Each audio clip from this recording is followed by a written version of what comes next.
Page 15, harmonic intervals. Again, this is not a real piece of music that doesn't have a title, so I just call it harmonic intervals. In the previous page, we had melodic intervals. The intervals are one after another, as in a melody. Well, harmonic intervals are where they are at the same time, as in harmony, where you're playing chords, you're hearing multiple notes at the same time, and it's just wonderful. You gotta love it. That's harmony. So a harmonic interval is they're played at the same time.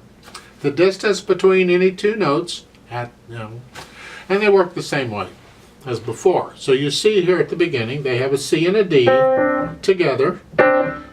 It's a second. 1, 2. It's a second. Then the counting is the same. The calculating is the same. You can calculate if you play them at the same time, it's harmonic.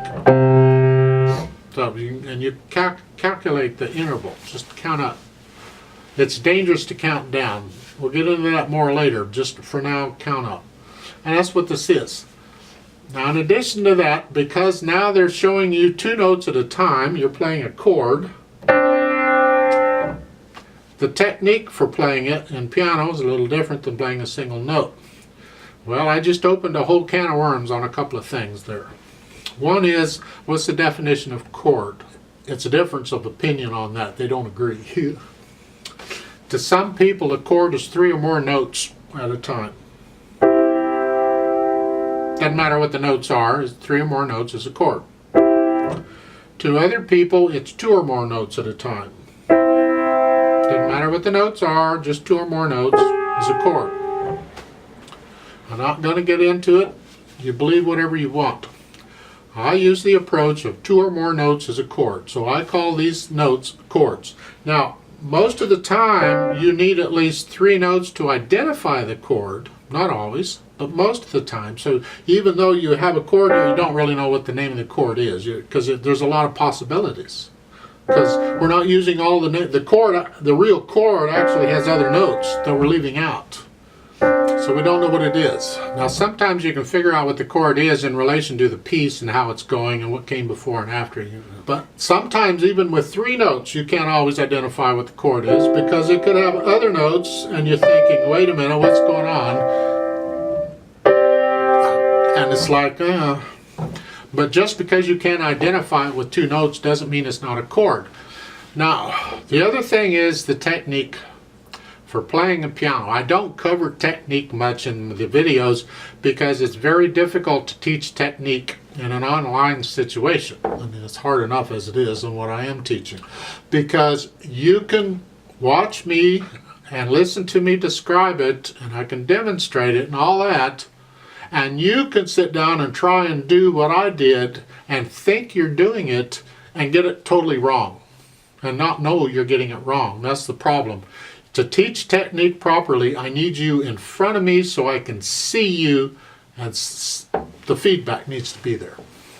Now, one of my viewers had a great idea, and if you want to do it, go ahead, and that is he recorded himself on the side playing some things, asked me to check his technique or his posture and stuff. Is this correct?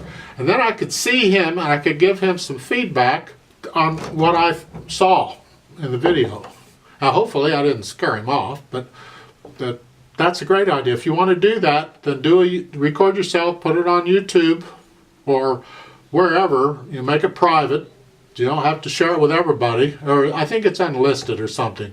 Private means it's unpublished. Nobody can get to it but you. But if you make it unlisted, that simply you know what it is, nobody else does, then you send me the link for it, where it is, so I can go there and watch the video directly. Then I can give you feedback in the comments of the video, of your video. I comment in there if you want. It's just like a private conversation between the two of us.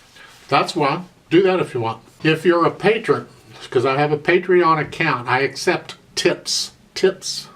I'm not doing this for the money, but I'm doing it for the fun of it, because I have the knowledge and I'm retired and I got nothing better to do, so why not do this?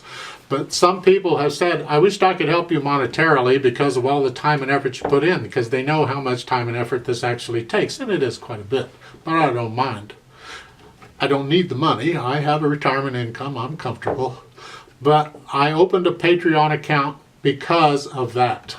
And a couple of people have gone in there, and it's a monthly thing until you turn it off. But if you want to do that, you can. And then you can message me on Patreon if you want, and we can converse that way too. I also have a Twitter account in the description. You can tweet me stuff if you got questions or something. If you don't have a YouTube account, I don't know, then you can tweet me if you want.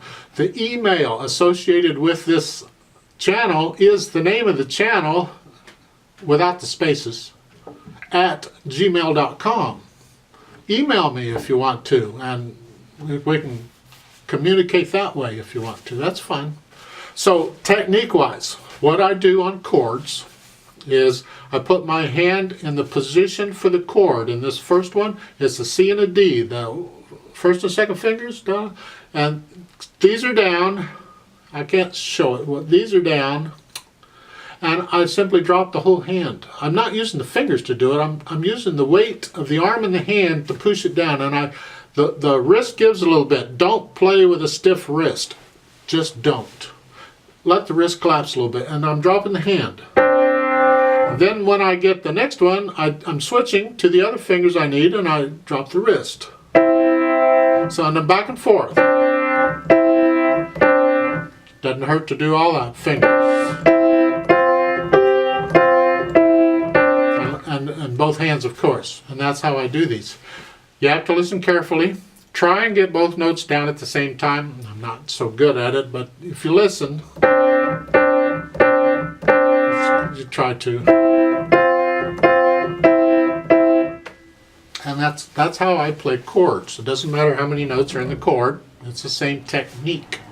Now with a single finger, I'm still using the weight. It's just one finger so much. And sometimes I will hold still more or less and actually use the finger. I don't do that very often. You get tendonitis if you start playing like that very much. I don't recommend it. I use the weight distribution method. So I'm using the weight of my hands and arms to push the keys down, and I'm simply transferring weight from note to note, from finger to finger. I'm kind of like rolling as I play. It takes a while to learn it. I used to play with a very muscular. I had the muscles, and I could play round, and it was fun. I enjoyed round. But my next to the last college teacher I had looked at me play, and he said, "You got to start over. This isn't going to work." And I started over with beginner music, learning this weight distribution method that he taught. It took me about 1.5 semesters of school, about 7 months, of just concentrating on this, lots of scales and arpeggios and things, to learn to change my technique from a lot of muscle tension stuff to completely relaxed, and the weight does it all. I didn't get along with that teacher. I more or less fired him. I didn't like him at all. But he taught me the technique that I use, and I have to give it to him for that. It's a good deal. So that's the technique. I'm just drop it and raise it up. And it's really the arm. You don't have to raise the whole hand up. Just arm up, raise the wrist up, and as you lower it each time, you're just changing which fingers you want to be down, is all it is. Let's go over this together. It has a repeat sign. We're going to play it twice. It's all half notes. Shouldn't be too bad. So I'll give us 4 counts. That's 4 quarter notes, and we'll begin. C position. 1, 2, ready, go. 1, 2.